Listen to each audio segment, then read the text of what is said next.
السلام عليكم ورحمة الله وبركاته.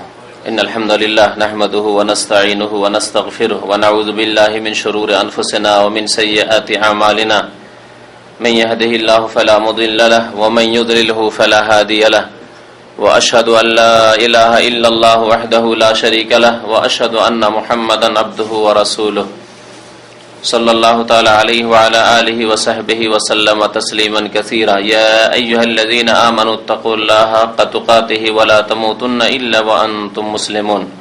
يا أيها الناس اتقوا ربكم الذي خلقكم من نفس واحدة وخلق منها زوجها وبث منهما رجالا كثيرا ونساء واتقوا الله الذي تساءلون به والأرحام إن الله كان عليكم رقيبا. يا أيها الذين آمنوا اتقوا الله وقولوا قولا سديدا يصلح لكم أعمالكم ويغفر لكم ذنوبكم ومن يطع الله ورسوله فقد فاز فوزا عظيما. أما بعد فإن خير الحديث كتاب الله وخير الهدي هدي محمد صلى الله عليه وسلم وشر الأمور محدثاتها وكل محدثة بدعة وكل بدعة ضلالة وكل ضلالة في النار. أعوذ بالله من الشيطان الرجيم. بسم الله الرحمن الرحيم. يا أيها الذين آمنوا إذا ضربتم في سبيل الله فتبينوا ولا تقولوا لمن ألقى إليكم السلام لست مؤمنا. মহান আল্লাহর সমস্ত প্রশংসা, যে আল্লাহ রাব্বুল আলামিন আমাদেরকে সৃষ্টি করেছেন মানুষ করে এবং আমাদেরকে অসংখ্য মানুষের মাঝে থেকে মনোনীত করেছেন দ্বীন-ই ইসলাম কবুল করার জন্য। দরুদ ও সালাম নাজিল হোক প্রিয় নবী মুহাম্মদুর রাসূলুল্লাহ সাল্লাল্লাহু আলাইহি ওয়াসাল্লামের প্রতি, যার মাধ্যমে আল্লাহ রাব্বুল আলামিন তার নাজিলকৃত দ্বীন কে পূর্ণতা দান করেছেন। আল্লাহুম্মা সাল্লি আলাইহি আল্লাহুম্মা বারিক আলাইহি। এই দ্বীন-ই ইসলাম একটি পূর্ণাঙ্গ জীবন বিধান। দ্বীন-ই ইসলামের এই যে বৈশিষ্ট্য, এই বৈশিষ্ট্য পৃথিবীর কোনো ধর্মে নেই। কিছু দিক রয়েছে, যে সব দিকে হয়তো কিছু দিক নির্দেশনা রয়েছে, শিক্ষা রয়েছে, তারপরে বাকি বহু দিক, বরং অধিকাংশ দিক শূন্য রয়েছে অন্য অন্য ধর্মের। কিন্তু দ্বীন-ই ইসলাম এমন একটি পূর্ণাঙ্গ দ্বীন এবং আল্লাহ রাব্বুল আলামিন সর্বশেষ দ্বীন, যে এই দিন কিয়ামত পর্যন্ত মানব জাতির জন্য এবং জিনের জন্য আল্লাহ রাব্বুল আলামিন ফরজ করেছেন, সেই দিন একটি পূর্ণাঙ্গ জীবন বিধান। এর স্পষ্ট প্রমাণ যে যে কোনো বিষয় দ্বীন ইসলামের নিয়ে নেন, সেই বিষয় সম্পর্কে কোরআন এবং হাদিসে আলোকপাত করা হয়েছে। কোরআনে কারিমে যদি স্পষ্ট না থাকে তাহলে কিছু মৌলিক নীতিমালা রয়েছে এবং প্রিয় নবী মুহাম্মদুর রাসূলুল্লাহ সাল্লাল্লাহু আলাইহি ওয়াসাল্লামের হাদিস শরীফে সে সম্পর্কে আলোকপাত করা হয়েছে। যে কোনো বিষয় নিয়ে নেন, সে সম্পর্কে আপনি দিক নির্দেশনা পাবেন। এমনকি ক্ষুদ্র ক্ষুদ্র বিষয়, সেই বিষয় সম্পর্কেও আমাদেরকে পথ নির্দেশনা দান করা হয়েছে। এমন একটি বিষয় আজকের বিষয়বস্তু, তা হচ্ছে সফর। সফর, ভ্রমণ করা, সফর করা, এক জায়গা থেকে অন্য জায়গায় যাওয়া, এক দেশ থেকে অন্য দেশে যাওয়া, এই একটি বিষয়। এই বিষয় সম্পর্কে একজন সাধারণ মানুষকে যদি জিজ্ঞেস করা হয় যে সফরের ইসলামিক নীতিমালা কি হতে পারে, তাহলে আপনি দু চারটির বেশি হয়তো যেতে পারবেন না। ইসলামী নীতিমালা, আপনি একজন মুসলিম হিসাবে সফরে বের হচ্ছেন, কি করবেন, আপনি কি করণীয় রয়েছে সফরের পূর্বে, সফর আরম্ভ করার সময়, সফরের মধ্যে, সফরের শেষ পর্যন্ত, এমনকি সফর থেকে ফিরে বাড়ি আসা পর্যন্ত, ইত্যাদি ইত্যাদি। এই একটি বিষয় যদি নেন সফরের বিষয়, তাহলে হাদিসের আলোকে শুধু 40-এর কাছাকাছি ইসলামিক নীতিমালা রয়েছে, আদব কায়দা রয়েছে। যে আদব কায়দাগুলি, যে নীতিমালাগুলি একজন মুসলিমকে অনুধাবন করা উচিত, সে সম্পর্কে জ্ঞান হাসিল করা উচিত এবং সেগুলির বাস্তবায়ন করা উচিত। তাহলে একটি সফরের বিষয়, যে বিষয়টি অনেক সময় পার্থিব ব্যাপার স্যাপার, আপনার অনেক সফরই পার্থিব সফর, কারণ সফরকে 3 ভাগে ভাগ করা যেতে পারে। নেকির সফর, জায়েজ বৈধ সফর আর অবৈধ সফর। নেকির সফর হজ উমরা সফর, 3 মসজিদের কোন একটি মসজিদের উদ্দেশ্যে ইবাদত বন্দেগী করার জন্য যাওয়া সফর, নেকির সফর। এছাড়াও নেকির সফর হতে পারে কেউ যদি মাতা পিতার সাথে দেখা সাক্ষাতের জন্য সফর করে যায়, নেকির সফর উদ্দেশ্য সৎ উদ্দেশ্য নেই।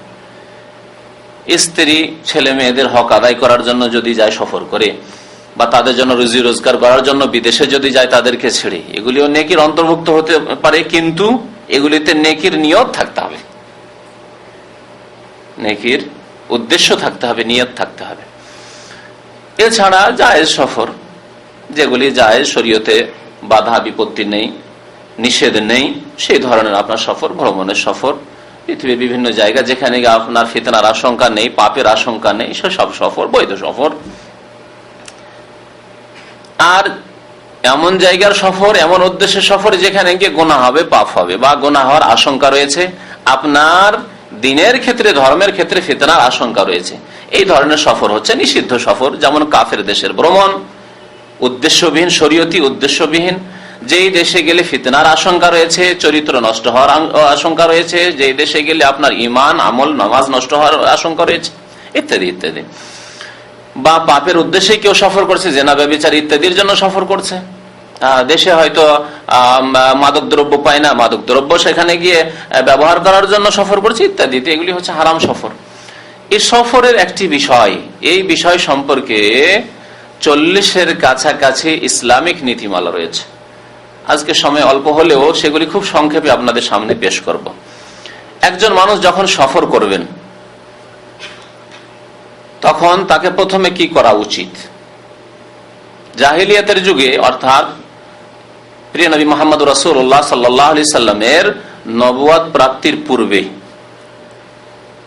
আরবের মুশরিকরা, মক্কার পৌত্তলিকরা, তারা ভাগ্য নির্ণয় করত যে ভাগ্য ভালো হবে না মন্দ হবে, কিন্তু শিরকি তরিকায়, কুফরি তরিকায় ভাগ্য সম্পর্কে জানতো। আজও অনেক মুসলিমদের মধ্যেও এই রোগ রয়েছে, শিরকি রোগ রয়েছে।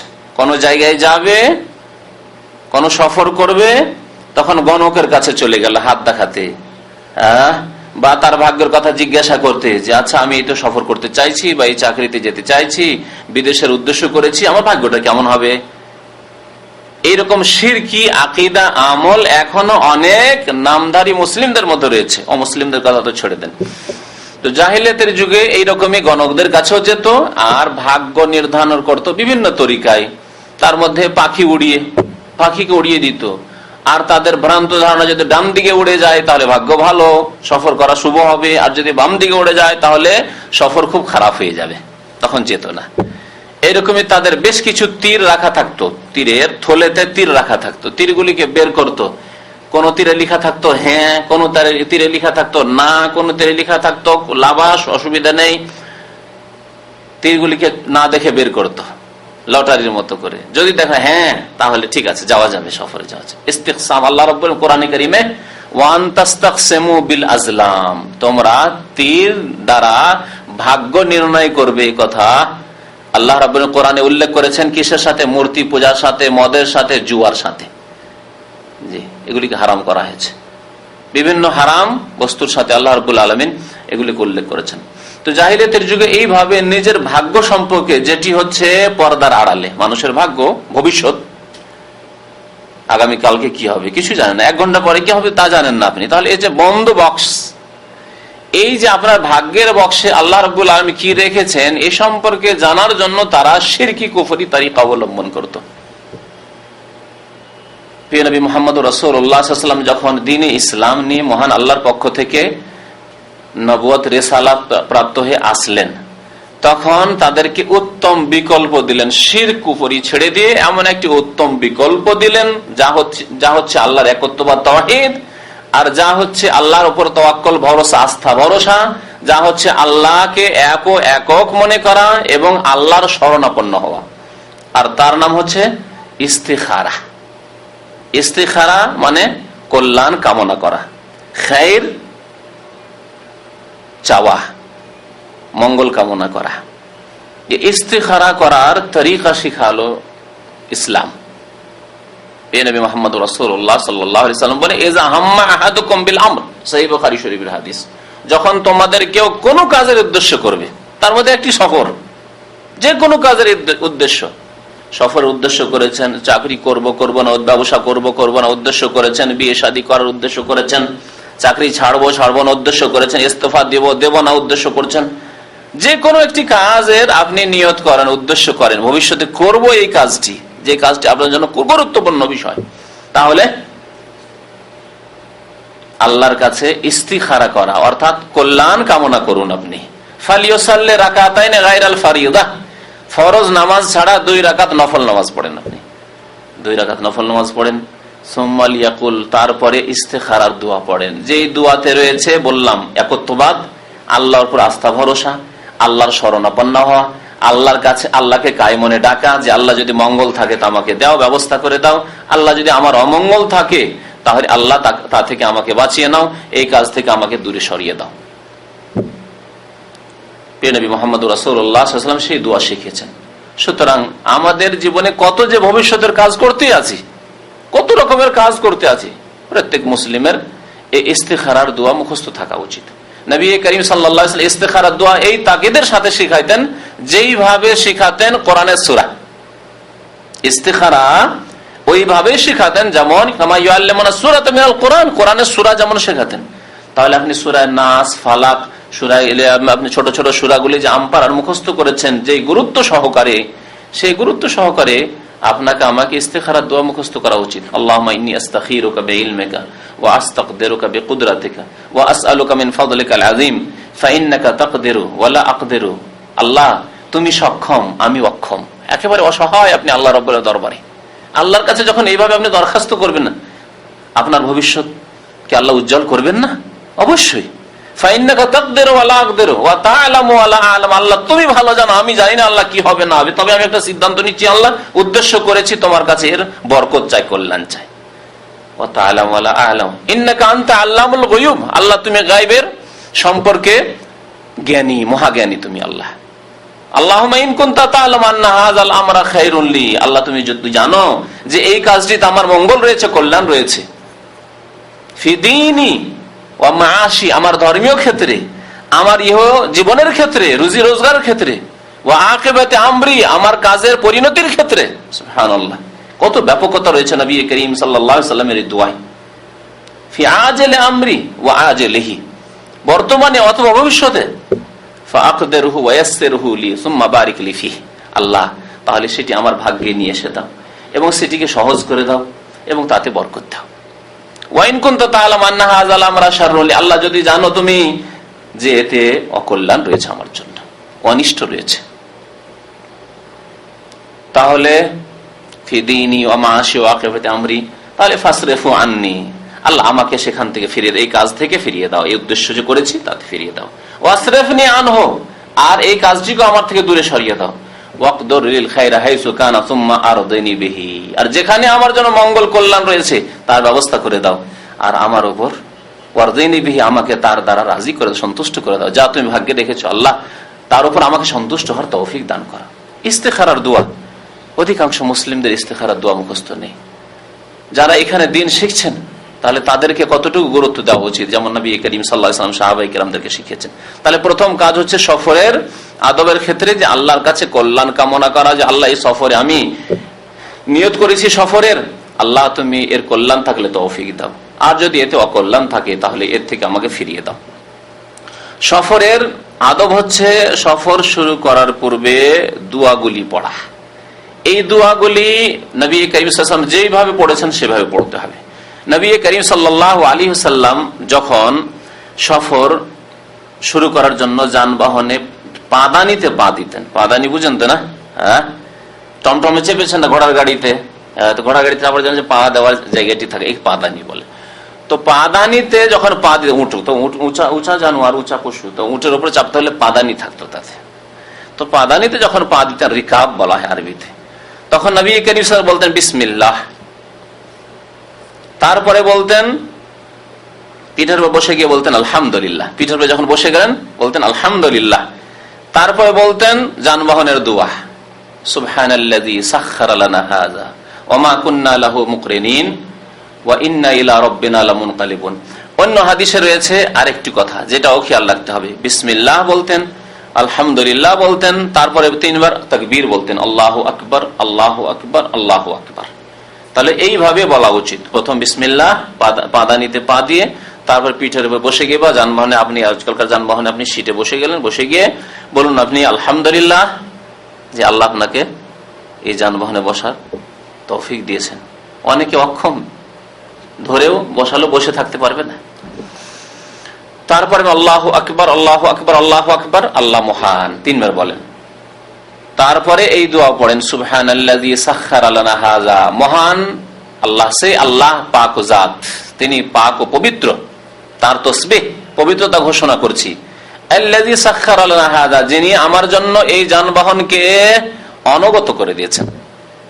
যানবাহন যদি আমার আপনার অনুগত না হয় তাহলে কি হবে? অ্যাক্সিডেন্ট হবে না? অ্যাক্সিডেন্ট কখন হয়? যখন কন্ট্রোল থাকে না যানবাহনের উপর, আপনার আয়ত্তে থাকে না, আপনার ড্রাইভারের আয়ত্তে নেই, পাইলটের আয়ত্তে নেই, তখন।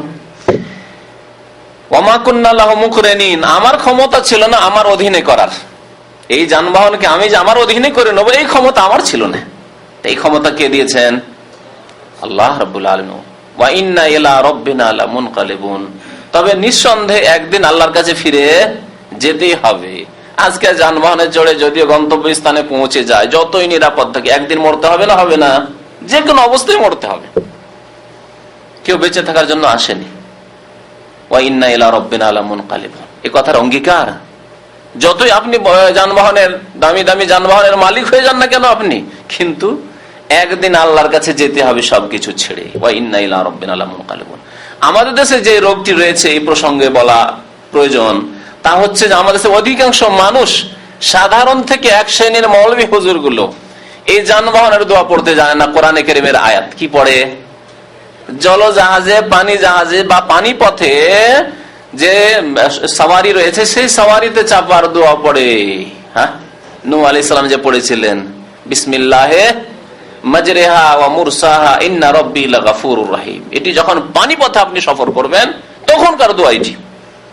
ওয়া ক্বালা ইরকাবু ফিহা, আল্লাহ বলেন ইরকাবু ফিহা, এই কিস্তিতে চেপে যাও, এই পানি জাহাজে, আর বলো ওয়া ক্বালা ইরকাবু ফিহা বিসমিল্লাহি মাজরিহা ওয়া মুরসাহা ইন্না রাব্বি লাগাফুরুর রহিম। তাহলে এই দোয়া যানবাহনে চাপার দোয়া নাই, যে দোয়া এক শ্রেণীর লোকেরা শিখায়, যাদের মধ্যে রয়েছে জাহালাত, আর আমাদের সাধারণ মানুষের মধ্যে অজ্ঞতার কারণে এই দোয়ায় পড়তে থাকে। আমাদের দেশের অধিকাংশ মানুষকে জিজ্ঞাসা করে দেখেছি, বলুন তো ভাই যানবাহনে চাপার দোয়া কি? বল বিসমিল্লাহি মাজরিহা। নবী করিম সাল্লাল্লাহু আলাইহি সাল্লামের তাহলে সুন্নাত মনে রাখেন, যখন পানিতে সফর করবেন, আপনি শিপে নৌকোতে চাপবেন, তখন বিসমিল্লাহি মাজরিহা পড়ুন আপনি। আর যখন আপনি স্থল যানবাহনে বা উড়োজাহাজে চাপবেন আপনি, তখন আপনি পড়ুন সুবহানাল্লাযী সাখখারা লানা হাযা ওয়া মা কুন্না লাহু মুকরিনিন ওয়া ইন্না ইলা রাব্বিনা লামুনকালিবুন। তারপরে সফরের দোয়া, এ তো হলো যানবাহনে চড়ার দোয়া। তাহলে সফরের দোয়া কি? অধিকাংশ মুসলিম ভাইদের মুখস্থ নেই, অথচ এই দোয়া এত গুরুত্বপূর্ণ, আল্লাহু আকবার। আর এর অর্থ এত সুন্দর যে আল্লাহ রাব্বুল আলামিনের যদি অকাট্য ফয়সালা না থাকে তকদিরে, তো ইনশাআল্লাহ তাআলা আল্লাহ আপনার হেফাজত করবেন। এই দোয়া যদি ভুলে না যান, অকাট্য ফয়সালা যদি থাকে যে আপনার মত আছে, তাহলে তো একদিন মরতে হবে। আপনি কি দোয়া পড়ে মত থেকে বেঁচে যাবেন? তবে আল্লাহর অকাট্য ফয়সালা যদি না থাকে, তাহলে বিপদ আপদ মুক্ত ইনশাআল্লাহ তাআলা আপনি গন্তব্য স্থানে পৌঁছিবেন। সেই দোয়াটি কি? আল্লাহুম্মা ইন্না নাসআলুকা ফি সাফারিনা হাযা আল বিররা ওয়াত তাকওয়া ওয়া মিনাল আমালি মা তারদা আল্লাহুম্মা হাওবিন আলাইনা সাফারানা হাযা ওয়া তুবি আন্না বুদা আল্লাহুম্মা আনতাস সাহিবু ফিস সাফার ওয়াল খলিফাতু ফিল আহল আল্লাহুম্মা ইন্না নাউযু বিকা মিন ওয়াসাইস সাফার ওয়া কাআবাতিল মানজার ওয়া সুইল মুনকালাব ফিল মালি ওয়াল আহল। সৌদি এয়ারলাইন্সে যারা সফর করেছেন এই দোয়াটি পড়ায়, জানি না অন্য এয়ারলাইন্সে পড়ায় কি পড়ায় না, কিন্তু যেহেতু আমরা প্রায় সফর করি সৌদি এয়ারলাইন্সে, তো সৌদি এয়ারলাইন্সে এই দোয়াটি পড়ায়, সুন্নতি দোয়া যা নবী করিম সাল্লাল্লাহু আলাইহি ওয়াসাল্লাম সফরে পড়তেন, সাহাবায়ে কেরামদেরকে শিক্ষা দেন। আল্লাহুম্মা ইন্না নাসআলুকা ফি সাফাইনা হাযাল বিররা। সময় অল্প, সেই জন্য অনেক দোয়ারই হয়তো অর্থ বলার সময় হবে না। নবী করিম সাল্লাল্লাহু আলাইহি ওয়াসাল্লাম বলতেন, হে আল্লাহ, তোমার কাছে আমি কামনা করি, নাসআলুকা, তোমার কাছে আমি সওয়াল করি, কামনা করি, ফি সাফারিনা হাযা, আমার এই সফরে, আল বিররা, নেকি, আল্লাহ নেকি, যাতে করে এই সফরে নেকি করে ফিরে আসতে পারি।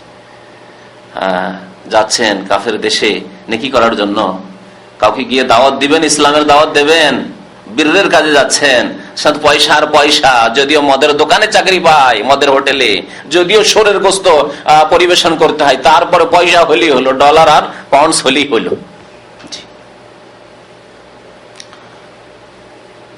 আল বিররা ওয়াত তাকওয়া, এবং আল্লাহ তোমার ভয়, তোমার তাকওয়া চাই, যাতে করে তোমার ভয় করে আমি সফরে থাকতে পারি, যে উদ্দেশ্যে যাচ্ছি সেখানে গিয়ে বা সেই পথে, সেই সফরে, যাতে করে তাকওয়ার জীবন যাপন করতে পারি, আল্লাহ ভীরুতার জীবন যাপন করতে পারি।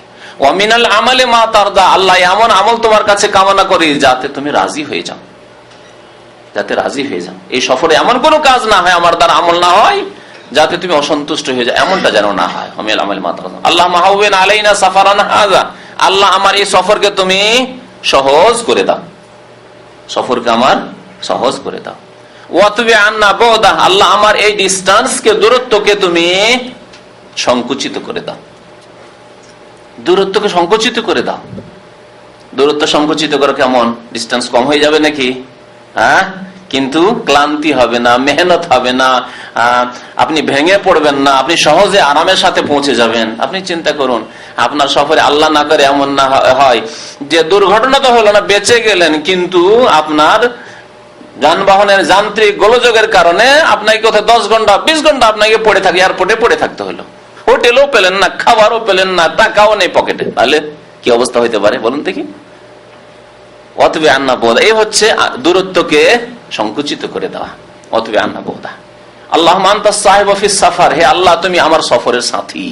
সফরের সঙ্গে কে? একমাত্র আল্লাহ রাব্বুল আলামিন। আপনার কে সাহায্য করতে পারে সফরে? সব অচেনা অজানা, আর অনেকে আপনার জানা থাকলেও হয়তো সে নিজে নিয়ে ত্রাহি ত্রাহি নিজে গিয়ে নিয়ে।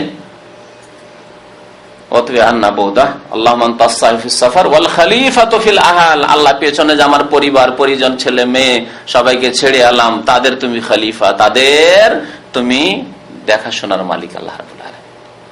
আল্লাহুম্মা ইন্না নাউযু বিকা মিন ওয়াসাইস সাফার, হে আল্লাহ তোমার কাছে আশ্রয় কামনা করি এই সফরের কষ্ট ক্লেশ থেকে, ওয়া কাআবাতিল মানজার, আর খারাপ দৃশ্য থেকে, ওয়াসুইল মুনকালাব ফিল মালি ওয়াল আহল, আর বাড়ি ফিরে এসে যাতে করে নিজের ধন, নিজের জন, পরিবার, আত্মীয়দের মধ্যে কোনো খারাপ অবস্থা না দেখি। আল্লাহু আকবার, কত সুন্দর! নিজের জন্য দোয়া, নিজের উদ্দেশ্যের জন্য দোয়া, নিজের পরিবার যাদেরকে ছেড়ে এলেন তাদের জন্য দোয়া, সবকিছুর জন্য দোয়া। সুতরাং এই দোয়াগুলি প্রত্যেক মুসলিমকে মুখস্থ করা উচিত। সফরের আর একটি আদব হচ্ছে বিদায় নেওয়া আর দেওয়া। বিদায় নেওয়া আর দেওয়া, এই ক্ষেত্রে আপনি আত্মীয় স্বজন যারা আছে, আপনজন যারা আপনার কথা শুনবে এবং যাদেরকে আপনার দায়িত্ব রয়েছে তাদেরকে ভালো কথা শোনানোর, যেমন আপনার স্ত্রী, আপনার ছেলে মেয়ে, তাদের ক্ষেত্রে আপনার দায়িত্ব হচ্ছে তাদেরকে ভালো উপদেশ দেবেন। তাহলে সফরের একটি আদব হচ্ছে যে যাদেরকে ছেড়ে যাচ্ছেন, পিছনে আপনি দেশ থেকে আসছেন, পরিবার ছেড়ে, ছেলে মেয়েদেরকে ছেড়ে, তাদেরকে ভালো উপদেশ দেন। ভালো উপদেশ কি দেবেন? তাকওয়ার উপদেশ। নবী করিম সাল্লাল্লাহু আলাইহি ওয়াসাল্লাম অহরহ তাকওয়ার উপদেশ দিতেন। যে কোনো খুতবা যখন শুরু করতেন তখন কি বলতেন? 3টি আয়াত পড়তেন, যে আয়াতগুলিতে বারবার তাকওয়ার কথা, ইয়া আইয়ুহাল্লাযীনা আমানুত্তাকুল্লাহ, আমানুত্তাকুল্লাহ, আল্লাহকে ভয় করো, আল্লাহকে ভয় করো। উসিকুম বিতাকওয়াল্লাহ বলতেন নবী করিম সাল্লাল্লাহু আলাইহি ওয়াসাল্লাম যখন খুতবা পড়তেন, তখন উসিকুম ওয়া নাফসি বিতাকওয়াল্লাহ, আমি নিজেকে এবং তোমাদেরকে তাকওয়ার ওসিয়ত করি, উপদেশ দান করি। তাহলে উপদেশ দিতে হবে আল্লাহ ভীরুতার, কারণ আল্লাহকে ভয় করলে সমস্ত করণীয় কাজ করবে, ঠিক কিনা? আর আল্লাহকে ভয় করলে সমস্ত বর্জনীয় কাজ ত্যাগ করবে। বাস একটি বিষয়ের প্রয়োজন আছে, যেই ব্যক্তি আল্লাহকে ভয় করে তাকে নামাজ পড়তে বলতে হবে না, তাকে রমজান কখন আসছে তাকে জানাতে হবে না, সে নিজে থেকে জানবে। কখন তার যাকাত ফরজ হচ্ছে, বছর পুরা হচ্ছে, যাকাত দিতে হবে, তাও বলতে হবে না। কত টাকা তার হচ্ছে, যাকাত দিতে হবে, বলতে হবে না। তার হজ ফরজ হয়ে গেছে, টাকা হয়ে গেছে, মক্কা মুকাররমা পৌঁছা, তাকে বলতে হবে না যে তাড়াতাড়ি করো, তার তাকওয়া তাকে বাধ্য করবে। তাহলে করণীয় কাজের জন্য তাকওয়া বাধ্য করবে, বর্জনীয় কাজ ত্যাগ করতে তাকওয়া বাধ্য করবে। নবী করিম সাল্লাল্লাহু আলাইহি ওয়াসাল্লাম তাকওয়ার উপদেশ দিতেন সবাইকে। সুতরাং আপনি একজন গার্জেন হিসাবে বা একজন যোগ্য ব্যক্তি, যে সমাজে আপনার ভাইরা, আপনার আত্মীয়রা আপনার কথা শুনবে, আপনি তাদেরকে আল্লাহ ভীরুতার উপদেশ, তাকওয়ার, আল্লাহকে ভয় করবে। সমস্ত নেক আমলের মূল হচ্ছে তাকওয়া, আর সমস্ত পাপ থেকে বাঁচার মূল হচ্ছে তাকওয়া, আল্লাহ ভীরুতা। তার সাথে সাথে দুনিয়াবি কিছু উপদেশ থাকে, পার্থিব উপদেশ, এই কাজগুলি করে নিও, এই কাজগুলি ভুলিও না, দুনিয়ার যেগুলি কাজ, সাংসারিক কাজ হতে পারে, আর অন্য কোনো কাজ হতে পারে। তারপরে আপনি হয়তো কিছু ঋণ করজ আছে, পরিশোধ করতে পারলেন না, সেগুলির বিশেষ করে উপদেশ যে এই অমুক অমুকের টাকা পয়সা আমানত আমার কাছে আছে, তা আমি দিতে পারলাম না, তা তোমরা দিয়ে দিও। এই ধরনের যে উপদেশগুলি জরুরি উপদেশ, সেই উপদেশগুলি দিতে হবে, উপদেশ দিতে হবে, আর উপদেশ নিতেও হবে, এটিও সুন্নাত। নবী করিম সাল্লাল্লাহু আলাইহি সাল্লামের নিকটে একজন সাহাবী আসলেন, আর আসার পরে বললেন, ইন্নী উরিদু সাফারান ইয়া রাসূলুল্লাহ, আমি সফরে যেতে চাই, বাইরে যেতে চাই, যে কোনো সফর ছিল। নবী করিম সাল্লাল্লাহু আলাইহি ওয়াসাল্লাম বললেন, উসিকা বিতাকওয়াল্লাহ, তোমাকে আল্লাহ ভীরুতার উপদেশ দান করছি। তাহলে বোঝা গেল যে আপনার চাইতে নেক ব্যক্তি যদি আপনার কাছাকাছি থাকে, আপনার চাইতে সৎ ব্যক্তি যদি কাছাকাছি থাকে, আপনার চাইতে যোগ্য ব্যক্তি যদি কাছাকাছি থাকে, যেমন মাতা পিতা, আপনার চাইতে যোগ্য ব্যক্তি আপনার মাতা পিতা, বিশেষ করে দিনদার যদি হয়, আর আপনার আম্মা আব্বার দোয়া কবুল হয়, এই কথাও জানা রয়েছে। অথবা আপনার কোন ওস্তাদ রয়েছে, আপনার গ্রামের কোন নেক আলেম রয়েছেন, পরেজগার আল্লাহওয়ালা লোক রয়েছেন, তাহাজ্জুদপরা মানুষ রয়েছেন, ইত্যাদি ইত্যাদি। আপনার চাইতে যোগ্য ব্যক্তি দিনের দিক দিয়ে যদি থাকে, ইলমের দিক দিয়ে থাকে, আমলের দিক দিয়ে থাকে, তাহলে তার কাছে দেখা সাক্ষাৎ করা, যে আমি সফরে যাচ্ছি, তিনি উপদেশ দেবেন। তার উচিত যেই ব্যক্তি সফর করছে তাকে কি করবে? উপদেশ দেবে। নবী কারীম সাল্লাল্লাহু আলাইহি ওয়াসাল্লাম কি বললেন? উসিকা বিতাকওয়াল্লাহ, তোমাকে আল্লাহ ভীরুতার উপদেশ দান করছে। তাহলে আপনারও দায়িত্ব হচ্ছে আপনার অধীনস্থ যারা রয়েছে তাদেরকে তাকওয়ার উপদেশ দেওয়ার। আপনিও আপনার চাইতে যোগ্য ব্যক্তির কাছ থেকে কিছু ওসিয়ত নেন, উপদেশ নেন। হতে পারে একটি মূল্যবান কথা বলবে যেটি আপনার অন্তরে গেঁথে যাবে, আর সেই কাজটি আপনার সারা জীবনে কাজ দেবে, শুধু সফরে নয়, সারা জীবনে কাজ দেবে। কারণ অনেক সময় সামান্য হয়তো অল্প একটি কথা, কিন্তু সারা জীবন ধরে মনে থাকে, আর ওই কথায় আপনার জীবনের যে জীবনে আপনি পাপের পথে বা অন্যায়ের পথে অনেক সময় চলে যেতেন, সেখান থেকে আপনি ইউটার্ন করে ফিরে চলে আসলেন একটি কথার কারণে। মাঝে মাঝে মনে আসে ওই মূল্যবান কথাটি। তাহলে কখন কোন ব্যক্তি যে একটি সামান্য কথার দ্বারা হিদায়াত পেয়ে যায় বলা যায় না। সুতরাং আপনি নিজেকে বেশি যোগ্য না মনে করে আপনার চাইতে যোগ্য ব্যক্তি খুঁজবেন। যদি এলিমে আপনি যোগ্য হন, তা আমলে কেউ যোগ্য আছে হয়তো। আমলে যদি আপনি যোগ্য হন যে আপনি তাহাজ্জুদ গুজার, আরো তো তাহাজ্জুদ গুজার খুঁজেই পাই না, এত পরেজগার খুঁজেই পাই না আমি, তাহলে এলিমে হয়তো কেউ যোগ্য আছে। তো ভালো মানুষদের কাছ থেকে দোয়া নেওয়া এবং উপদেশ নেওয়া, এই হচ্ছে সফরের আদব। সফরের আদব সম্পর্কে কি বলছিলাম? বিদায় নেওয়া আর দেওয়া, তাই না? এই বিদায় নেওয়া আর দেওয়ার সময় এই কিছু আদব রয়েছে, আরো কিছু আদব রয়েছে। নবী করিম সাল্লাল্লাহু আলাইহি সাল্লাম যখন কোনো মানুষকে বিদায় করতেন তখন এক দোয়া পড়তেন, আর যেই ব্যক্তি বিদায় নিত সেও দোয়া পড়তো। এই ক্ষেত্রেও দোয়া রয়েছে। দ্বীন ইসলাম যে পূর্ণাঙ্গ জীবন বিধান, চিন্তা করুন। আপনি সফরে যাচ্ছেন, আপনাকে আপনার আত্মীয় স্বজন বন্ধু বান্ধব বিদায় করছে, আর আপনি বিদায় নিচ্ছেন। দুই শ্রেণীর লোকেরাই দোয়া পড়বে। যে ব্যক্তি বিদায় নিচ্ছেন, বিদায় নিয়ে যাচ্ছেন, তিনি কি পড়বেন? তিনি পড়বেন আস্তাউদেও কাল্লাহ বা আস্তাউদেও কুমুল্লাহ। যদি একাধিক লোক বিদায় করে আপনাকে বিদায় করার সময় অনেকে রয়েছেন, তাহলে বহু বচন ব্যবহার করতে আস্তাউদেও কুমুল্লাহ দীনাকুম ওয়া আমানাতাকুম ওয়া খাওয়াতিমা আমালিকুম। আল্লাহর সুপর্দ করছি, আস্তাউদেও মানে আল্লাহকে আমানত দিচ্ছি। তোমার দিন বা তোমাদের দিন, তোমাদের ধর্ম, আল্লাহ যেন তোমাদের দিনের ধর্মের হেফাজত করে, ইমানের হেফাজত করে। ও আমানত, তোমাদের আমানতের যেন হেফাজত করে। ও খাওয়াতিমা আমালিকুম, এবং তোমাদের শেষ আমলের, অন্তিম আমলের যেন আল্লাহ হেফাজত করে। অর্থাৎ শেষ জীবনটা যাতে করে আল্লাহ রাব্বুল আলামিন উত্তম রাখে, ভালো রাখে। কারণ শেষ জীবনের উপর মানুষের রেজাল্ট নির্ভর করছে। শেষ জীবনের উপর মানুষের রেজাল্ট নির্ভর করে না, দুনিয়ার রেজাল্ট তো নির্ভর করছে। ক্লাস 1 থেকে ফার্স্ট ডিভিশন খুব পাস করলেন, আহার মাধ্যমিকে গিয়ে ফেল। 9 পর্যন্ত তো ভালো, একবার ফার্স্ট ডিভিশন, আর মাধ্যমিকে গিয়ে কি ফেল। মাধ্যমিকও পাশ করলেন, উচ্চ মাধ্যমিক আর গ্রাজুয়েশনে গিয়ে ফেল। কাজ আসবে কিছু? বেকার হয়ে গেল সব, আপনার ফার্স্ট ডিভিশন সারা জীবনে বেকার হয়ে গেল। ইন্নামাল আমালু বিল খাওয়াতিম, নবী করিম সাল্লাল্লাহু আলাইহি ওয়াসাল্লাম বলেছেন। তাহলে আপনি 15 বছর থেকে মাশাআল্লাহ নামাজ শুরু করেছেন, আর কোনো ফরজ ওয়াজিব ছাড়েননি, আর কোনো গুনাহ করেননি, যৌবন খুব ভালো কেটেছে। সারা জীবন ভালো করতে করতে করতে শেষ জীবনে গিয়ে ইবলিসের মতো কিছু পয়সা হয়ে গেল, তখন আপনি ব্লু ফিল্ম দেখা শুরু করলেন। হ্যাঁ, এতদিন ছিল না পয়সা, ব্লু ফিল্ম দেখা শুরু করলেন, এখন পয়সা হয়েছে। এখন এসে যখন এই যে সব ফিল্ম দেখা শুরু করলেন আর পাপ করা শুরু করলেন, তখন নামাজ রোজা কোথায়, নামাজের সময় কোথায়? সারা রাত ব্লু ফিল্ম আর ফজর পড়বেন কি করে আপনি? হ্যাঁ, পাপ করা শুরু করলেন আপনি। আর এই করতে গিয়ে নারী ব্যবসা শুরু করলেন, আর কত কি করলেন। অথবা শেষ জীবনে গিয়ে আপনি কোন বালা মুসিবতে পড়লেন, আর কোন বিদাতি মুশরিক আপনাকে শিখিয়ে দিল যে আল্লাহর ওলিদের কাছে গেলে মনের কি হয়, মনের উদ্দেশ্য হাসিল হয়। চলে গেলেন কোন মাজারে গিয়ে বললেন যে হে ওলিয়ে কামাল, হে পীর বাবা মদদ করো, লাইন আশরাকতা লা ইয়াবাতান না আমাল, সারা জীবনের আমল ধ্বংস করে ফেললেন। ইন্নামাল আমালু বিল খাওয়াত, ইবলিসের মতো হয়ে গেল। ইবলিস এত ইবাদত করেছিল, এত ইবাদত করেছিল, কানা মিনাল জিন, আল্লাহ কোরআনে বলেছেন সে জিনদের অন্তর্ভুক্ত ছিল, কিন্তু আল্লাহ তাকে স্থান দিয়েছিলেন কার সাথে? ফেরেশতাদের সাথে। এই জন্য তো আল্লাহ যখন ফেরেশতাদেরকে সেজদা করতে বলে, তো ইবলিসকেও সেজদা করতে হল, কারণ সাথে আছো, সেজদা করো। সাথে যখন আছো তুমি, জিন হলেও সেজদা করো, ফেরেশতাও সেজদা করছো, তুমিও সেজদা করো। ইল্লা ইবলিস কানা মিনাল জিন, আল্লাহ বলেন ইবলিস কিন্তু সেজদা করলো না, সারা জীবন সমস্ত আমল ধ্বংস করে দিল। শুধু তাই না, ওলামারা বলেছেন যে সে আকাশে যেত, ফেরেশতাদের সাথে আকাশও বসত, জান্নাত পর্যন্ত দেখেছে। এইসব কথা ওলামারা লিখেছেন, আল্লাহু আলাম।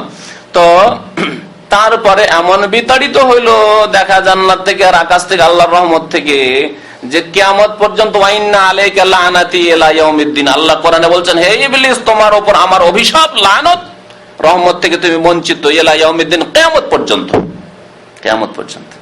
তাহলে শেষ জীবন খারাপ করবেন না। অনেকে হতভাগা এরকম আছে যে বাবার তরবিয়ত ভালো ছিল, মায়ের তরবিয়ত ভালো ছিল, মাশাআল্লাহ বাড়িতে নামাজ পড়েছে, আর একটু সাবালে যখন হলো বিদেশে আসতে, কলেজ ইউনিভার্সিটিতে আসে শিখলো, তখন বাবা মায়ের তরবিয়ত ভুলে গেল। বা হয়তো দেশে তো ভালোই ছিল, কেন দেশের বংশ খুব সম্ভ্রান্ত বংশ, নামাজি বংশ, দিনদার বংশ, বিদেশে এসে ফাসেক ফাজেরদের সাথে, পাপীদের সাথে এসে এমন পাপ করা শুরু করলো যে কোথায় নামাজ, কোথায় রোজা, আর পাপে ডুবে গেল। হতভাগা, ওই ইবলিসের মতো জাহান্নামে যেতে হবে। ইন্নামাল আমালু বিল খাওয়াত, মানুষের আমল নির্ভর করে শেষ আমলের উপর। আর একজন মানুষ যদি প্রথম কালে পাপও করে থাকে, তাই বলে আপনি জেনে শুনে পাপ করবেন না, কারণ জানেন না তো যে কখন আপনার শেষ সময় আসবে, জানেন কি? এই ধোকায় থাকবেন না যে এখন তো অনেক সময়, এখন তো 25 বছর বয়স আছে, তো সময় তোবা করে নেব, চলবে। সব সময় মনে করতে হবে যে আজকে আমার শেষ সময়, কাল আর হবে না, সূর্য উঠবে না আর আমার, তাহলে আপনার জীবনটি সুন্দর থাকবে। ইন্নামাল আমালু বিল খাওয়াত। প্রথম দিকে যদি ভুল হয়ে থাকে ওর উপর আক্ষেপ করার কিছু নেই, এখন তওবা করতে হবে, ভালো নেক আমল করতে হবে, এবং ওই যে ঘাটতি হয়ে গেছে সেই ঘাটতি পূরণের জন্য আপনাকে যথাযথ চেষ্টা করতে হবে। ফরজ ওয়াজিবাতের সাথে যত নফল ইবাদত বন্দি করতে পারেন, আপনি দান খায়রাত করতে পারেন, এই করে নেকি বাড়াইতে হবে, শেষ আমলকে সুন্দর রাখতে হবে। তো নবী করিম সাল্লাল্লাহু আলাইহি সাল্লাম এই দোয়া শিখিয়েছেন ওই ব্যক্তিকে, যে ব্যক্তি কি করে, তার দোয়াটি সফর করে, যে ব্যক্তি সফর করে যাচ্ছে। আর যারা বিদায় করছেন, বিদায় করছেন আত্মীয় স্বজন, একজন মুসাফির সফরে যাচ্ছেন আর সবাই বিদায় করছেন, তারা বলবেন আস্তাউদিউল্লাহ আল্লাযী লা তাযিউ ওয়াদায়ুহু, আস্তাউদিউল্লাহ আল্লাযী লা তাযিউ ওয়াদায়ুহু, আল্লাহর সুপুর্দ করছি, আল্লাহকে দিয়ে দিচ্ছি এই আমানত, অর্থাৎ আমার ছেলে যাচ্ছে, আমার স্বামী সফরে যাচ্ছে, আমার বাবা যাচ্ছে, ইত্যাদি ইত্যাদি, যে কেউ যাচ্ছে, আল্লাহকে সুপুর্দ করে দিচ্ছি, আল্লাহকে আমানত দিয়ে দিচ্ছি, যার আমানত নষ্ট হয় না। লা তাযিউ ওয়াদায়ুহু, আল্লাহর আমানত নষ্ট হয় না। আমার কাছে, আপনার কাছে আমানত নষ্ট হওয়ার সম্ভাবনা আছে কি নেই? আপনি আমার কাছে 10,000 রিয়াল রেখেছিলেন, বেঈমানিও হইতে পারে, আর চুরি ডাকাতি ছিনতাইও হয়ে যেতে পারে, হতে পারে না? নষ্ট হয়ে যেতে পারে, আগুন লেগে গেল, আল্লাহ না করে, যে কোনো লোকের এরকম বিপদ আপদ আসতে পারে। তাহলে আপনার আমানত অন্য কোন মানুষের কাছে রাখলে বিভিন্ন রকম ভাবে সেই আমানত ধ্বংস হয়ে যেতে পারে, ডিপোজিট ধ্বংস হয়ে যেতে পারে। কত ব্যাংক শেষ হয়ে যাচ্ছে, ব্যাংকে টাকা রেখেছেন, কিছুই পেলেন না আপনি, তাহলে মানুষের আমানত, মানুষের কাছে আমানত রেখে ধ্বংস হয়ে যেতে পারে, কিন্তু আল্লাহ রাব্বুল আলামিনের কাছে আমানত রাখে লা তাযিউ ওয়া দায়ু, নষ্ট হয় না তার আমানত। তো আমার এই ছেলে বা আপনজন যে সফরে যাচ্ছে, একে আল্লাহকে আমানত দিয়ে দিলাম, এই দোয়া পড়তে হবে। সফরের আদব, সফরের আরেকটি আদব হচ্ছে যে সফরে যখন চলবেন, সে আপনি গাড়িতেই থাকেন আর পায়ে হাঁটেন, উঁচু জায়গায় চললে কি বলতে হবে? হ্যাঁ, আল্লাহু আকবার, সুবহানাল্লাহ নাই, আল্লাহু আকবার। আর নিচু জায়গায় নামলে, ঢালু জায়গায় নামলে সুবহানাল্লাহ। রহস্য কি? রহস্য বলতে পারেন? উপরে চললে আল্লাহু আকবার, কারণ মানুষ যখন উপর দিকে যায় তখন অহংকার আসতে পারে, আমি কি যেমন তেমন নাকি, আমি তার প্লেন ছাড়া বাসে চাপি না, এখান থেকে রিয়াদ যেতে হলো প্লেনে চাপি, আর জেদ্দা যেতে হলো প্লেনে চাপি, হ্যাঁ, মক্কা মদিনা গেলেও প্লেনে চাপি, আমি আর নিচে না, আমি সবসময় ওপরে। তাহলে উপর দিকে গেলে অহংকার আসতে পারে, তাই তখন স্মরণ করিয়ে দেওয়া হচ্ছে আল্লাহু আকবার মধ্যে তুমি যতই বড় হয়ে যাও না কেন, আল্লাহু আকবার, আল্লাহ সবকিছু চাইতে বড়, আল্লাহু আকবার, আল্লাহ সবকিছু চাইতে বড়। আর যখন নিচু দিকে নামছেন আপনি ঢালুতে, তখন সুবহানাল্লাহ কেন বলবেন? আমি কত দুর্বল যে আমাকে নিচেও নামতে হচ্ছে, আমি কত দুর্বল যে আমাকে নিচেও নামতে হচ্ছে। পক্ষান্তরে আল্লাহ রাব্বুল আলামিন সমস্ত দুর্বলতা থেকে মুক্ত, পাক, সুবহানাল্লাহ, আল্লাহর পবিত্রতা ঘোষণা করছি। হিকমত হচ্ছে তাহলে সুবহানাল্লাহ আর আল্লাহু আকবার বলতে হবে উঁচু নিচু জায়গায়। নবী করিম সাল্লাল্লাহু আলাইহি সাল্লাম সফরের আরেকটি আদব বলেছেন, যখন সফর করবে তখন সাথে কুকুর রাখবে না বা ঘন্টা বাজনা রাখবে না। সফর করছেন আর সাথে যদি বাজনা থাকে বা সাথে কুকুর থাকে, আজকালকার ইহুদি, নাসারা, খ্রিস্টান, কাফের, তাদের সাথে স্ত্রী না থাকতে পারে, ছেলে মেয়ে না থাকতে পারে, কেউ না থাকতে পারে, কিন্তু কুকুর থাকবে মাস্ট, ঠিক কিনা? কুকুরকে আদর যত্ন করে নিয়ে যেতে হবে। আর কুকুরের অধিকারের জন্য যে সেবা যত্ন কাফের দেশগুলিতে চলছে, মানুষের সেবা যত্নে সেই কাজ হয় না, যদিও তারা মানবাধিকার করে, বিশেষ করে মুসলিমদের ক্ষেত্রে তাদের বৈরী আচরণ। কুকুরের সাথে তাদের বন্ধুত্ব, কুকুর সাথে থাকলে আল্লাহর রহমতের ফেরেশতা থাকে। লা তাসহাবুল মালায়েকাতু রুফকা, নবী করিম সাল্লাল্লাহু আলাইহি ওয়াসাল্লাম বলছেন, মুসলিম শরীফের হাদিস, সেই সফরের লোকদের সাথে ফেরেশতা থাকে না, রহমতের ফেরেশতা, বরকতের ফেরেশতা। ফিহা কালবুন, যাদের সাথে কুকুর থাকে, আও জারাসুন, অথবা ঘন্টা থাকে, বাজনা থাকে, বাদ্যযন্ত্র থাকে, মিউজিক থাকে। তাহলে একটি উদাহরণ দিই, আজকালকার মানে যান্ত্রিক সভ্যতার যুগের একটি উদাহরণ দিই। আপনার মোবাইল তো পকেটে আছে, এমন কোন মানুষ নেই যার কাছে আজকাল মোবাইল নেই, ঠিক কিনা? আর কিছুদিন পরে যে কি হবে আল্লাহ পাকই জানে। তো এই 5 বছর 7 বছর আগে যে কথা মানুষের চিন্তার মধ্যে ছিল না, পকেটে মোবাইল। আর অধিকাংশ মুসলমান, বাদ দেন কাফেরদের কথা, অধিকাংশ মুসলমানদের পকেটে যে মোবাইল আছে তাদের মিউজিক। সফরে যাচ্ছেন আর মাঝে মাঝে ঢান ঢান ঢান ঢান ঢান ঢান ঢান ঢান করছে, কেউ বাংলাদেশের মিউজিক লাগিয়ে রেখেছে, কেউ জাতীয় গান, কেউ জাতীয় কিছু, এই সব লাগিয়ে রেখেছেন। যাকে যেটা ভালো লেগেছে ব্যাস মিউজিক হইতে হবে, সাধারণ রিং চলবে না, অচল। আর যারা তৈরি করছে সেই কাফেররাও বুঝে গেছে যে সাধারণ গুলি চলে না, সেই জন্য একটি মোবাইল কিনেন আপনি 2টি হয়তো পাবেন না, সাধারণ রিং 2টি পাবেন না, বাকিগুলি সবগুলি মিউজিক, ঠিক কিনা বলেন? এই অবস্থা। তাহলে আপনার পকেটে যদি মোবাইল থাকে আর তাতে যদি মিউজিক থাকে, তাহলে আপনার সাথে রহমতের ফেরেশতা নেই, বরকত নেই সফরে। মুসাফিরের আরেকটি আদব হচ্ছে যে একা সফর করা অপছন্দনীয়। নবী করিম সাল্লাল্লাহু আলাইহি ওয়াসাল্লাম অপছন্দ করতেন, না পছন্দ করতেন। কি জন্য? একা সফর করলে কোনো দুর্ঘটনা ঘটতে পারে, কে খোঁজ নেবে আপনার? কিন্তু আপনার যদি একজন আপনজন পরিচিত মানুষ থাকে, আল্লাহ না করে অসুস্থ হয়ে গেলেন, আল্লাহ না করে আপনি কোন রকমের মুসিবতে পড়ে গেলেন, তাহলে সে সাথ দিতে পারে। কমের পক্ষে খবরটা তো দিতে পারবে, খবরটা তো আপনার বাড়িতে দিতে পারবে যে এই হয়েছে।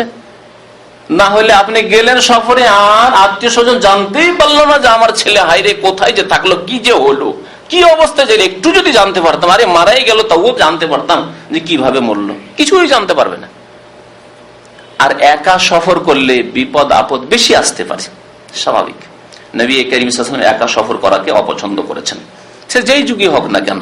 তবে কখনো কখনো যেখানে বিপদের আশঙ্কা বেশি সেখানে কঠোর নিষিদ্ধ।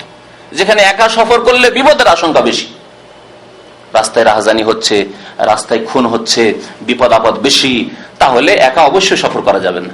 আর যদি নিরাপদ সফর হয় তাহলে সফর করা জায়েজ, তবু অনুত্তম একাধিক ব্যক্তি হওয়া উচিত। বরং নবী করিম সাল্লাল্লাহু আলাইহি সাল্লাম বলেছেন আস-সালাসাতু রাকবুন, কমের পক্ষে 3 জন সফর করবে, কমের পক্ষে 3 জন সফর করবে। নবী করিম সাল্লাল্লাহু আলাইহি সাল্লাম একটি হাদিসে বলেছেন লাউ ইয়ালামুন নাসু মা ফিল ওয়াহদাতি মা সারা আহাদুন ওয়াহদাহু বিলাইলিন, মানুষ যদি জানতো যে একা সফর করলে কি বিপদ হয়, মানুষ যদি জানতো একা সফর করলে কি হয়, কি বিপদ হয়, দেখেন অস্পষ্ট রাখা হয়েছে বিপদকে। এই বিপদ মানুষের পক্ষ থেকে হইতে পারে, এই বিপদ জিনের পক্ষ থেকে হইতে পারে, বহু রকমের বিপদ হইতে পারে, স্বাস্থ্যগত বিপদ হইতে পারে। তাহলে মা সারা আহাদুন ওয়াহদাহু বিলাইল, তাহলে রাত্রে কেউ একা মোটেই সফর করতো না। বিশেষ করে রাত্রির কথা নবী করিম সাল্লাল্লাহু আলাইহি ওয়াসাল্লাম বলছেন, রাতে একা কখনো সফর করবে না। যদি বিপদের কথা জানতো, ক্ষতির কথা জানতো। আর মনে রাখবেন যে শয়তান জিন রাত্রে বেরোয়, যখন সন্ধ্যা হয়ে যায় তখন বিচরণ করে। তাহলে জিন শয়তানের পক্ষ থেকে ক্ষতির সম্ভাবনা রাত্রে বেড়ে যায় বেশি, আর একা থাকলে শয়তান বেশি পিছনে লাগে। নবী করিম সাল্লাল্লাহু আলাইহি ওয়াসাল্লাম হয়তো এইদিকে ইঙ্গিত করেছেন। আর মানুষ শয়তান যে কত রয়েছে তা তো বুঝতে পারছেন, যা বলার প্রয়োজন করে না।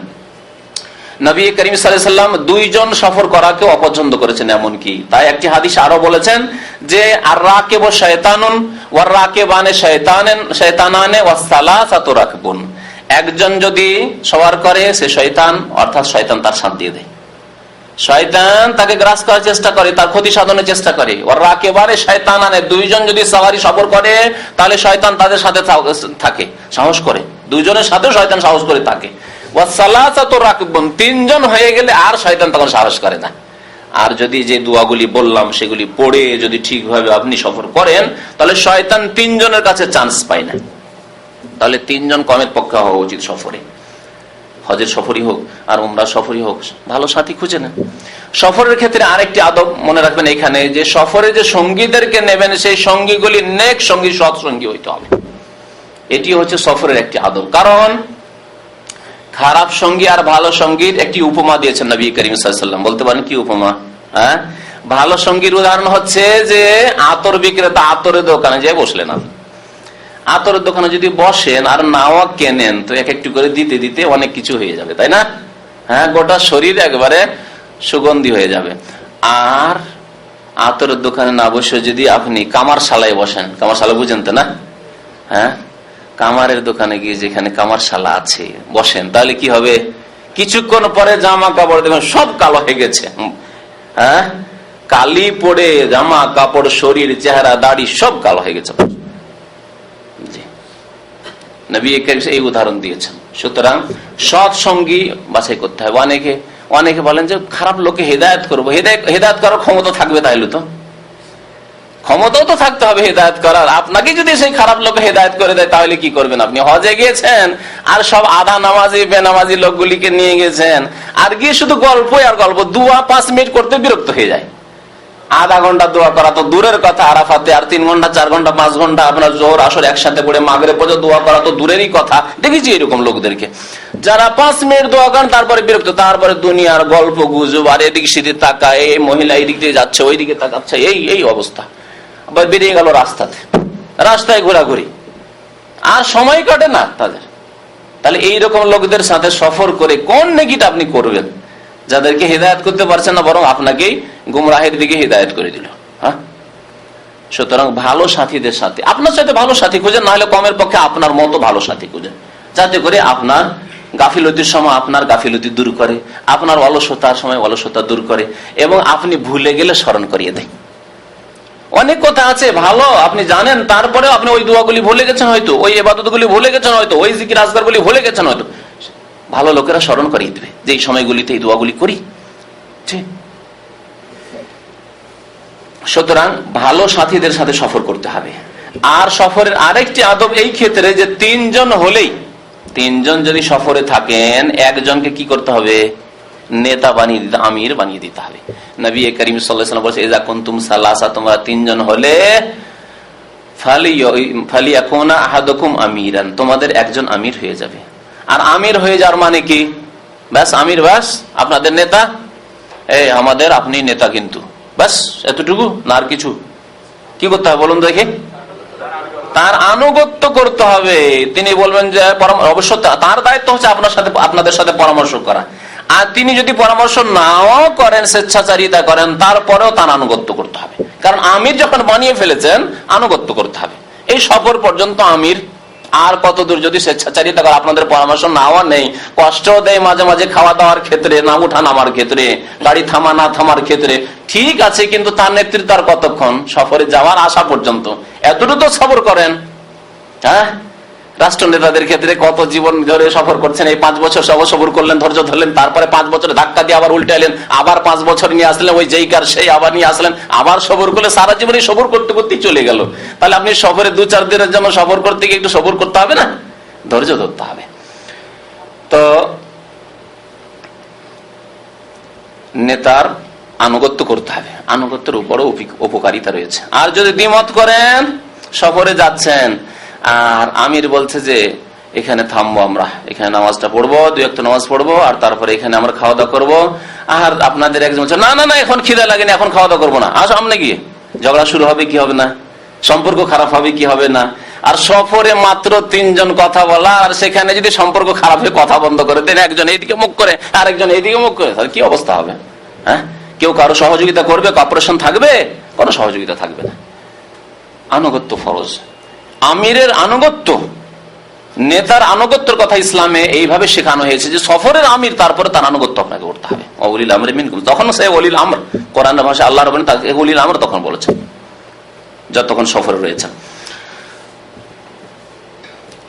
তারপরে সফর করে আপনি কোন জায়গায় অবস্থান করলেন, সফরের মধ্যেই অথবা সফরের গন্তব্য স্থানে গিয়ে কোন জায়গায় অবস্থান করলেন, হতে পারে ক্লান্ত হয়ে গেছেন, 2-4-5 ঘন্টা এখানে আরাম করব, বিশ্রাম করব, অথবা কিছুক্ষণের জন্য নামলেন আপনি, আর বা গন্তব্য স্থানে গিয়ে আপনি কোন হোটেলে নামলেন, এখানে কি দোয়া, এখানে কি দোয়া, বড়ই গুরুত্বপূর্ণ দোয়া এবং বড়ই ফায়দা উপকারিতা রয়েছে এই দোয়া। প্রিয় নবী মুহাম্মদ রাসূলুল্লাহ সাল্লাল্লাহু আলাইহি ওয়াসাল্লাম ইরশাদ করেছেন, মান নাযালা মানজিলান, কেউ যদি কোন জায়গায় অবস্থান করে, প্রথম নামলো, অবতরণ করলো, ফাকাল, তারপরে বলল আউযু বিকালিমাতিল্লাহি তাম্মাতি মিন শাররি মা খালাক, আল্লাহর পূর্ণাঙ্গ কালেমার দ্বারা আশ্রয় কামনা করছি, মিন শাররি মা খালাক, সমস্ত সৃষ্টি যা আল্লাহ সৃষ্টি করেছেন, সমস্ত সৃষ্টির কি থেকে?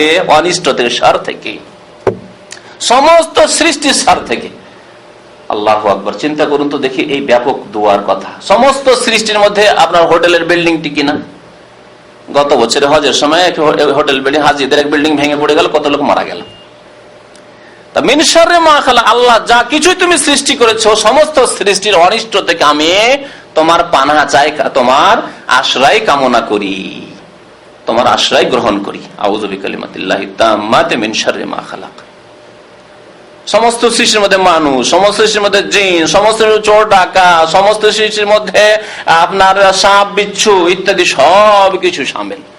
যদি কোনো মানুষ কোন জায়গায় অবতরণ করে সফরে, সফরের মধ্যে অথবা সফরের শেষে গিয়ে, আর যদি এই দোয়া পড়ে, নবী করিম সাল্লাল্লাহু আলাইহি ওয়াসাল্লাম কি বলছেন? লাম ইয়াদুররুহু শাইউন হাত্তা ইয়ারতাহিলা মিন মানজিলিহি যালিকা, কোনো কিছুই তার ক্ষতি সাধন করতে পারবে না, কোনো কিছুই তার ক্ষতি সাধন করতে পারবে না যতক্ষণ পর্যন্ত সেই জায়গা থেকে সে প্রস্থান না করে নেবে, সেই জায়গা না ছেড়ে দেবে। বুঝতে পারলেন? তাহলে আপনি যখনই আউযু বিকালিমাতিল্লাহি তাম্মাতি মিন শাররি মা খালাক পড়ে একটি পেট্রোল পাম্পে নামলেন, বা আপনি একটি হোটেলে নামলেন, কোন জায়গায় নামলেন, কোন এয়ারপোর্টে নামলেন, কোনো কিছুই আপনার ক্ষতি করতে পারবে না। এক শ্রেণীর লোকেরা রয়েছে পেরেশান করে, হয়তো আজকালকার যে ফিতনার জামানা রয়েছে, আপনার দাড়ি দেখে তখন হয়তো তদন্ত করা শুরু করে, লাম ইয়াদুররুহু শাইউন ইনশাআল্লাহ তাআলা। নবী করিম সাল্লাল্লাহু আলাইহি ওয়াসাল্লাম এই হাদিস, কোন এয়ারপোর্টে নামলেন, আপনার চেকিং পয়েন্ট রয়েছে, অথবা আপনার এখানে করে আপনার এখানে কাস্টম রয়েছে, ইত্যাদি ইত্যাদি রয়েছে, আপনার ক্ষতি করার জন্য কেউ হয়তো অবৈধ মানে অন্যায় ভাবে কেউ শত্রুতাবশত কিছু করতে পারে, লাম ইয়াদুররুহু শাইউন, কোনো কিছুই ক্ষতি করতে পারবে না।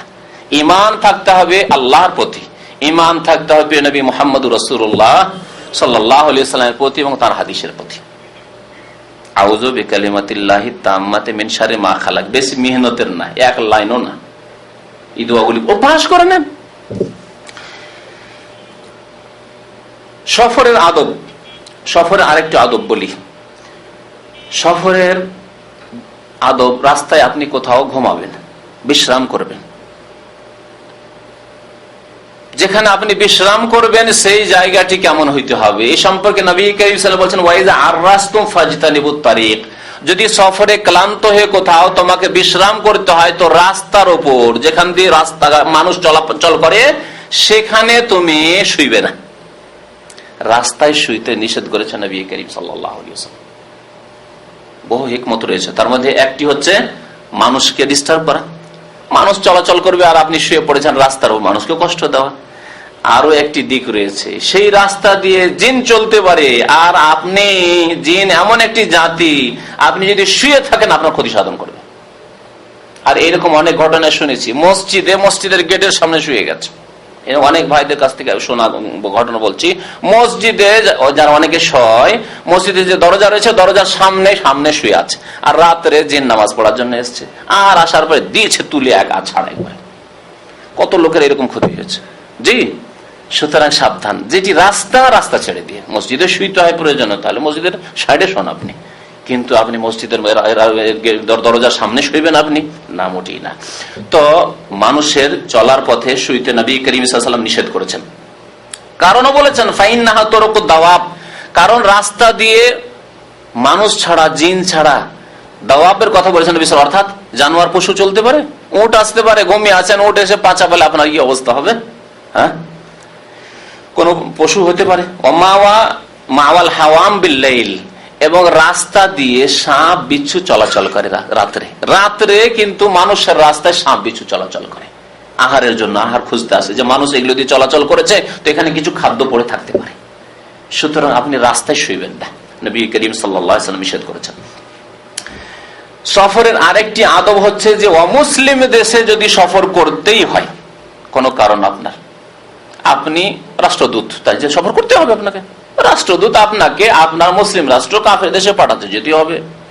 আপনি যে আপনার দূতাবাস রয়েছে, দূতাবাসের কোন আমলা, আপনি চাকরিজীবী মানুষ, সেখানে চাকরি করতে হবে, যেতেই হবে আপনাকে, বাধ্য, সেখানে হয়তো আদেশ পালন করতে হবে। অথবা শিক্ষার উদ্দেশ্যে, এমন শিক্ষা যে শিক্ষা মুসলিম দেশে নেই, অথবা এমন ব্যবসা যে ব্যবসার খাতিরে মুসলিম দেশে যেতেই হবে, তার বিকল্প কিছু মুসলিম দেশে নেই, ইত্যাদি ইত্যাদি। জায়েজ সফর, এক কথায় অমুসলিম দেশে সফর করছেন, কিন্তু সেই দেশে সফর করলে আপনার কোরআনে কারীম কাফেরদের কবল থেকে নিরাপদ নয়, এমন কাফের দেশ যদি আশঙ্কা থাকে, তাহলে সেই দেশে কোরআনে কারীম মুসহাফ নিয়ে সফর করা জায়েজ না। তাহলে বোঝা গেল অমুসলিম দেশ দুই ভাগে ভাগ করা যেতে পারে। অমুসলিম দেশ, যে দেশে কোরআনে কারীমের বহু কপি রয়েছে এবং কোরআনে কারীম সেখানে বেশ কিছু মুসলমানরা রয়েছে, তাদের ঘরেও রয়েছে, আর সেখানে মসজিদও রয়েছে, আর সেই দেশে অহরহ কোরআনে কারীম নিয়ে সফর করছেন, কোনো অসুবিধা নেই, তাহলে ভালো কথা, জায়েজ আছে, আপনি সাথে করে নিয়ে কাফের দেশে কোরআনের কপি নিয়ে যেতে পারেন। কিন্তু যদি এমন কোন দেশ হয় যে দেশের সাথে সম্পর্ক ভালো নেই মুসলিমদের, বা যেই দেশের লোক কট্টর ইসলামের শত্রু, যে দেশের অমুসলিমরা, সেই দেশে কোরআনে কারীম নিয়ে গেলে কোরআনে কারীমের অবমাননা হতে পারে, তাহলে কোরআনে কারীম নিয়ে কাফের দেশে সফর করা জায়েজ নয়। প্রিয় নবী মুহাম্মদ রাসূলুল্লাহ সাল্লাল্লাহু আলাইহি ওয়াসাল্লাম সম্পর্কে সাহাবীরা বলছেন, ওয়া কানা ইয়ানহা আন ইউসাফিরা বিল কুরআন ইলা আরজিল আদুওয়ি, শত্রুদের দেশে কোরআন নিয়ে সফর করতে নবী করিম সাল্লাল্লাহু আলাইহি ওয়াসাল্লাম নিষেধ করতেন। মাখাফাতা আন ইয়ানালুল আদু, এই আশঙ্কায় যে কাফেরদের হাতে না কোরআন চলে যায় আর কোরআনের অবমাননা না করে কাফের। মহিলাদের ক্ষেত্রে সফরের আদব, নবী করিম সাল্লাল্লাহু আলাইহি ওয়াসাল্লাম বলেছেন যে কোন মহিলাকে যদি সফর করতে হয় তো তার সাথে মাহরাম অবশ্যই থাকতে হবে। লা তুসাফিরুল মারআতু ইল্লা মা মাহরাম, মাহরাম অর্থাৎ যার সাথে তার স্থায়ীভাবে বিয়ে হারাম, এইরকম ব্যক্তির সাথে, বাবার সাথে। আর সে মহিলা হলে চলবে না, মায়ের সাথে সফর করা যাবে? মেয়ে মায়ের সাথে, মা বেটি সফর করছে, চলবে? আজকাল এইরকম কতই না সফর হচ্ছে। হ্যাঁ, দুই বোন সফর করছে, দুই বোন কলেজে পড়ে ঢাকায়, আর বাড়ি হচ্ছে রংপুর, দিনাজপুর, চিটাগাং, একাই সফর করছে। হ্যাঁ, দুইজন তো একটু বেশি বললাম, একাই সফর করছে আজকাল। আর এই ইসলাম বিরোধিতার জন্য আজকাল ধর্ষণ হচ্ছে। ইসলাম বিরোধিতার জন্য নারীদের আর কোনো সমাজে মর্যাদা নেই। সস্তা হয়ে গেছে, মান সম্মানকে তারা নিজেদের নষ্ট করে ফেলেছে।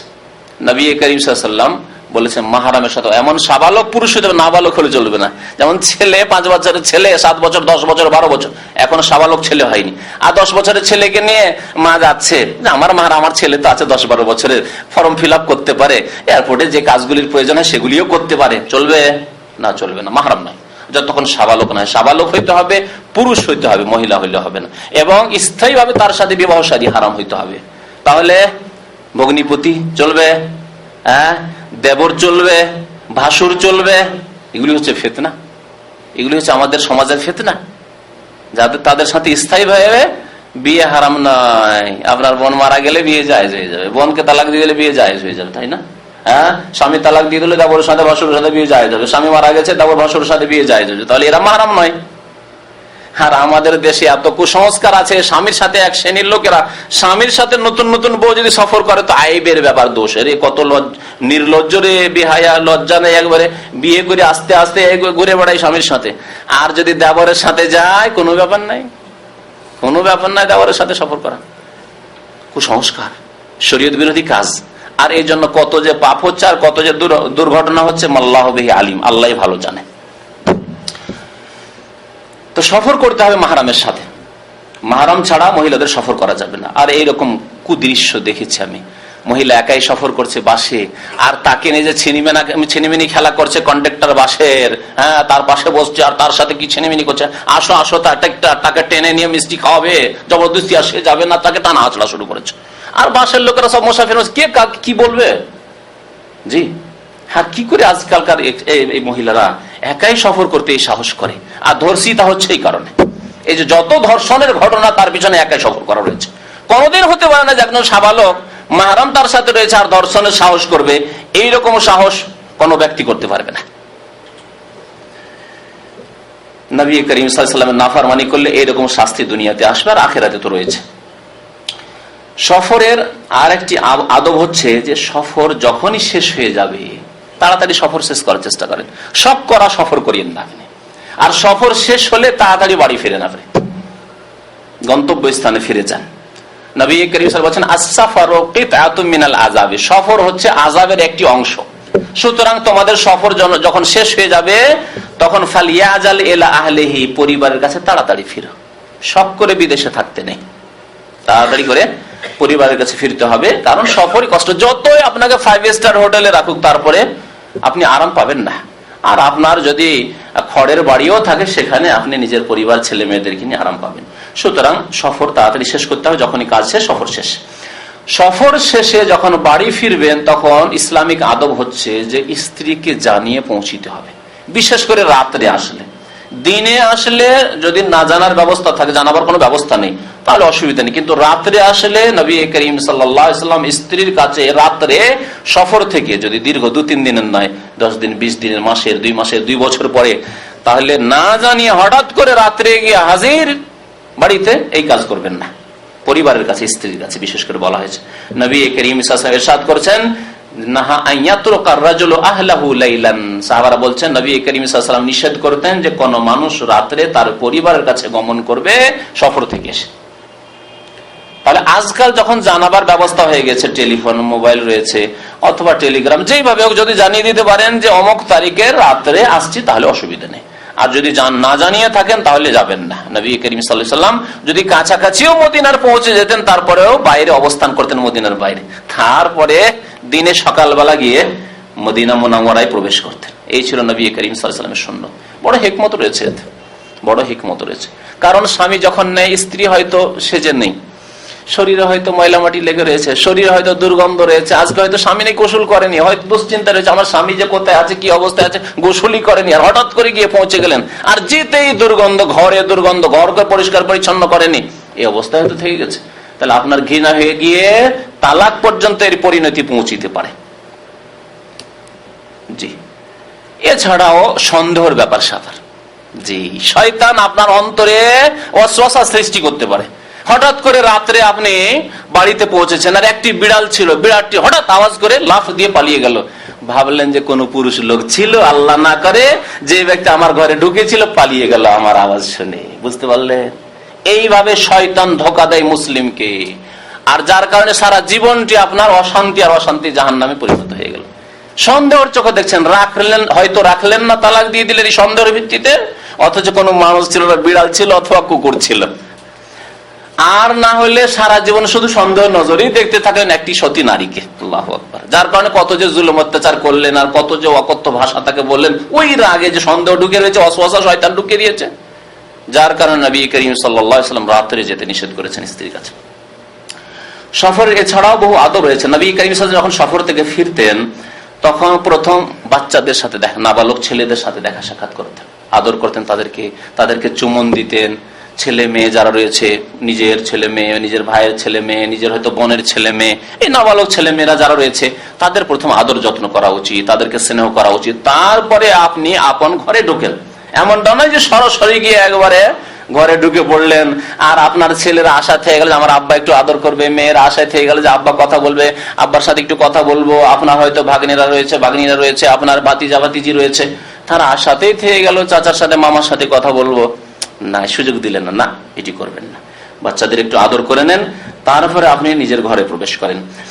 নবী করিম সাল্লাল্লাহু আলাইহি ওয়াসাল্লাম যখন বড় সফর থেকে আসতেন, তখন মুআনাকা করতেন, সালাম তো করতেন, মুসাফাও করতেন, তার সাথে মুআনাকা মানে কোলাকুলি করতেন। মুআনাকা অনক থেকে, অনক গর্দনে গর্দন মিলানো, অর্থাৎ কোলাকুলি করতেন। তাহলে সফর থেকে আসলে কোলাকুলি, আর ঘন ঘন কোলাকুলি যে এক শ্রেণী আরবদের মধ্যে রয়েছে, যেটি নেই, কিন্তু এটি এদের ট্রেডিশন, প্রথা মাত্র।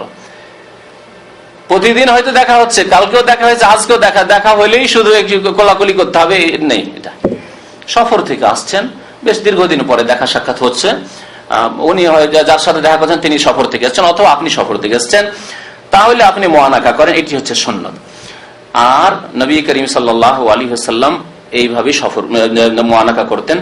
কোন লোকের সাথে এরকম মুআনাকা করতেন না যখন তখন দেখা হচ্ছে, আর মুআনাকা করতেন, এরকম করতেন না। নবী করিম সাল্লাল্লাহু আলাইহি ওয়াসাল্লামের সফর ক্ষেত্রে আরেকটি সুন্নাত ছিল যে যখন মদিনায় পৌঁছিতেন, তখন প্রথম মসজিদে আসতেন, মসজিদে আসার পরে 2 রাকাত নামাজ পড়তেন, তারপরে বাড়িতে ঢুকতেন। قال رسول الله صلى الله عليه وسلم لأن يهدي الله بك رجلا واحدا خير لك من حمر النعم